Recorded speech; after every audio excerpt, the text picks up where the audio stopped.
सगर के कितने पुत्र थे? 60,000। कितने पुत्र? 60,000। अब जाके 60,000 पुत्रों, कितना बड़ा घमंड होगा। हाथ कितने हो गए? 1,20,000। जहां में हाथ पड़ने लगे तो थप्पड़ी पटक नहीं आएंगे। राधे राधे। उन्होंने सोचा कि हम अश्वमेध यज्ञ करेंगे। अश्वमेध यज्ञ की क्या शर्त होती थी? घोड़ा छोड़ते थे, या तो सामने वाला राजा अधीनता स्वीकार करे या युद्ध करे। अब 60,000 पुत्र, घमंड था, सामने वाले राजा को अधीनता ही स्वीकार करनी पड़ेगी, युद्ध कौन करेगा? सेना तो पीछे है, पहले मेरे पुत्र बहुत है। सबसे ज्यादा खतरा किसको हो जाता है अश्वमेध यज्ञ से? बताया था राजा इंद्र को। 100 अश्वमेध यज्ञ हो गए, मेरी कुर्सी चली गई। उन्होंने क्या किया? जो घोड़ा छोड़ा था ना अश्वमेध यज्ञ का, उस घोड़े को चुरा लिया। पहले ही चुराया था ना राजा पृथु का, ऐसे यहां चुराया। कहां बांध दिया? कपिल मुनि के आश्रम में जाकर। अब 60,000 पुत्र गए पीछे से, ढूंढ रहे हैं। कल हमने बताया था प्रियव्रत ने एक रथ बनाया था, रथ से गड्ढे बन गए थे। जो गड्ढे बन गए थे उनको भी खोदा है सागर के पुत्रों ने, इसलिए समुद्र का नाम पड़ा सागर। ज्यादा बड़े गड्ढे कर दिए, शायद घोड़ा को छुपा दिया हो किसी ने हम घोड़े की खोज में। अब खोजते खोजते कहां पहुंच गए? कपिल मुनि के आश्रम में। कपिल मुनि अपने ध्यान में थे, घोड़ा वहां बंधा हुआ था। अब 60,000 पुत्रों, बड़े उद्दंड, सुने ना किसी की, बोलने लगे देखो कैसे आंख बंद करके बैठा है, यहां तपस्या कर रहा है, घोड़े को चुरा लाया है। उल्टा सोईरा बोलना प्रारंभ कर दिया कपिल मुनि से 60,000 पुत्रों ने, महाराज सगर के। आवाज सुनकर महाराज कपिल मुनि की आंखें खुली, तपस्या कर रहे थे। कहां इतना घमंड था 60,000 पुत्रों का? कपिल मुनि ने आंखें खोली है, क्रोधाग्नि से देखा है, क्रोध रहित दृष्टि से देखा है 60,000 पुत्रों को। मुझे उल्टा सीधा क्यों बोल रहे हैं, गालियां क्यों दे रहे हैं? 60,000 के 60,000 जलकर भस्म हो गए। राधे राधे। 2 मिनट में घमंड खत्म। राजा की बात छोड़ो, साधु के सामने टिक नहीं पाए। 60,000 पुत्र जलकर भस्म हो गए, राख बन गई, राख, नामो निशान मिट गया। साधु संतों से थोड़ा दूर ही रहें, डिस्टेंस फॉलो। जो अच्छी बातें सब वही करें। राधे राधे। महाराज सगर को पता चला ये क्या हुआ, महाराज आकर क्षमा प्रार्थना की कपिल मुनि से। कपिल मुनि को पता चला है कि ये तो इंद्र की चाल है, घोड़ा बांध गया, लेकिन क्या करूं, ये तो भस्म हो गए। महाराज सगर ने बोला महाराज कोई बात नहीं, जो हो गया हो गया, हम अपराधी हैं, इनकी मुक्ति का कोई उपाय बताओ। कपिल मुनि बोले ठीक है, मुक्ति का उपाय सब एक है, अगर गंगा जी आ जाए और गंगा जी का स्पर्श हो जाए इन पत्रों को, पत्र कहां रहे, राख बन गई, तो इनका उद्धार हो जाएगा, मुक्ति हो जाएगी। अब गंगा जी कहां जाए? आजकल तो गंगा जी चले जाएंगे, जाके नहा लेंगे और पानी भी ले आएंगे। गंगा जी कहां है? अभी बताई थी कथा में, गंगा जी कहां है? ब्रह्मा जी के कमंडल में है गंगा जी। अब वहां से कैसे लाए? उनकी जो दूसरी धर्मपत्नी थी केसनी, उनके पुत्र हुए असमंजस। महाराज सगर ने तपस्या प्रारंभ कर दी गंगा जी को प्रसन्न करने के लिए। ऐसे तो गंगा जी आएगी नहीं, गंगा जी का आह्वान करते रहे, तपस्या करते रहे। गंगा जी नहीं आई, महाराज सगर का शरीर पूरा हो गया। उनकी दूसरी धर्मपत्नी से उनके पुत्र असमंजस, उन्होंने भी तपस्या की है, फिर भी गंगा जी नहीं आई। असमंजस के पुत्र हुए अंशुमान, उन्होंने भी पूरा जीवन तपस्या में लगा दिया, गंगा जी नहीं आई। और अंशुमान के पुत्र हुए दिलीप, उन्होंने भी पूरा जीवन तपस्या में लगा दिया, गंगा जी आ जाएं। गंगा जी नहीं आई। 4 पीढ़ी खत्म हो गई। 50 साल की पीढ़ी नहीं थी उनकी, 50 साल की। सत्युग की बातें, लोग ज्यादा जिंदा रहते थे, लंबी उम्र हुआ करती थी। 4 पीढ़ी निकल गई, गंगा जी को प्रसन्न करते करते गंगा जी प्रसन्न नहीं हुई। अब दिलीप के पुत्र भगीरथ, कौन?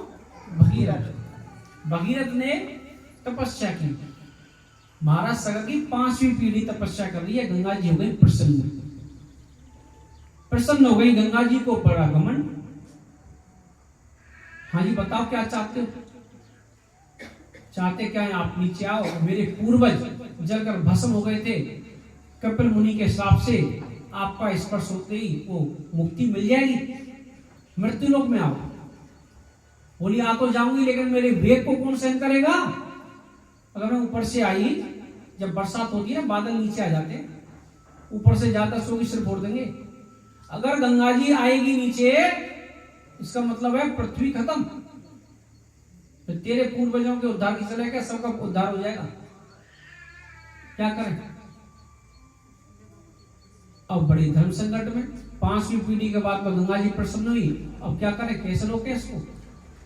उन्होंने भोले बाबा की तपस्या की है, महाराज भगीरथ ने। भोले बाबा प्रसन्न हुए। भोले बाबा बोले बताओ क्या चाहते हो? महाराज समस्या एक है, हमारे पूर्वज जलकर भस्म हो गए, गंगा जी से मुक्ति होगी। गंगा जी को प्रसन्न किया है 5वीं पीढ़ी में आकर, तो वो बोल रही है नीचे आऊंगी तो मृत्यु लोक खत्म हो जाएगा। क्या करें? मेरे भोले बाबा बोले आप ऐसा करो, गंगा जी को बोल दो, हम रोक लेंगे उसको। गंगा जी से दोबारा बात हुई है भगीरथ की, देवी आप आ जाओ, आप चिंता मत करो मृत्यु लोक की। गंगा जी जैसे आई हैं, बड़े वेग से भोले बाबा ने अपनी जटाएं खोल दी। जटाएं खोल दी और गंगा जी को प्रवेश करा दिया। अभी बताई थोड़ी देर पहले, भोले बाबा 60 टन जहर पी गए। कितने जहर को? 60 टन जहर को पी गए। गंगा जी खो गई बालों में। अब तो महाराज भगीरथ देखते रह गए, गंगा जी ऊपर से तो आई लेकिन नीचे तो निकल नहीं कहीं भी। 5 पीढ़ी लग गई लाने में, गंगा जी खो गई। भोले बाबा से बोले महाराज जिसके लिए लाया था वो उद्देश्य तो मेरा पूरा ही नहीं हुआ, गंगा जी को बाहर निकालो। तो एक जटा निकाली है भोले बाबा ने और वहां से गंगा जी निकली। बोलो गंगा मैया की। और गंगा मैया निकली। गंगा जी बोली बताओ कहां चलना है? घमंड अभी भी कम नहीं हुआ गंगा जी का, किधर चलना है? महाराज भगीरथ बोले मैं आगे आगे चलता हूं, आप मेरे पीछे पीछे चल।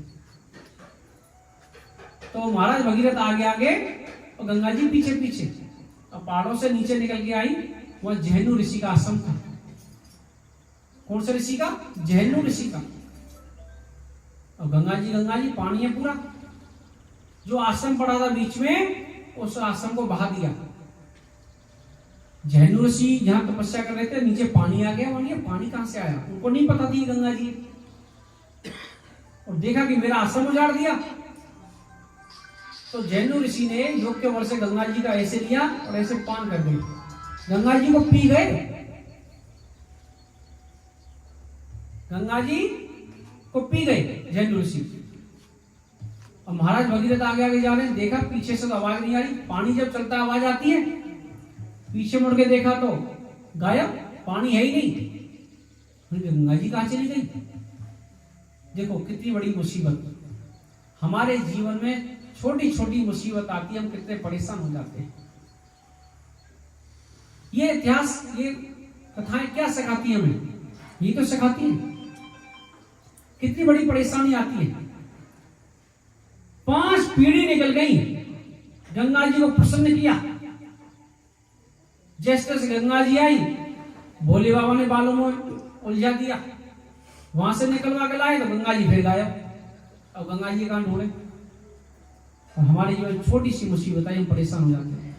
भगवान बदल देते, अरे तुझसे मन्नत पूरी नहीं होगी, दूसरे भी जाएंगे, मत्था टेकेंगे। राधे राधे। इससे कुछ करंट खत्म है भगवान में। भगवान में करंट खत्म बता देते लोग। अब वहां देखा कि साधु बैठा है। बोला महाराज आपने गंगा जी को देखा क्या? गंगा जी हमारा पानी आ रहा था मेरे पीछे पीछे। हाँ भैया मैंने देखा। कहाँ है? उसको तो मैं पी गया। महाराज आपने बड़ा किया, बड़ा अच्छा काम किया। 5 पीढ़ी लग गई मेरी लाने में और तुम उसको पी गए। अपने पूर्वजों को उद्धार करने के लिए ला रहा हूं उसको। महाराज बाहर निकालो। अब निकाले कैसे? नीचे से निकाले तो पवित्र हो जाए, मुंह से निकाले तो झूठी हो जाए, बड़ी समस्या। तो जांग फाड़ी है जैन ऋषि ने, अपनी जंगा फाड़ के गंगा जी को निकाला है। गंगा मैया की। गंगा जी को समझ में आ गया ना, तो ऋषि ऐसे ऐसे घमंड शांत आगे निकल के आए हरिद्वार में ऋषिकेश में। 7 ऋषि बैठे थे लाइन लगा के भजन कर रहे थे। बोला वहां तो एक ऋषि पी गए, 7 है पता नहीं क्या करेंगे, सीधे निकल गए इनके आगे। भगीरथ ने बोला देवी मेरे पीछे पीछे शांति से चलो। उनके पीछे पीछे कहां पहुंच गई है? गंगा सागर कपिल मुनि के आश्रम में।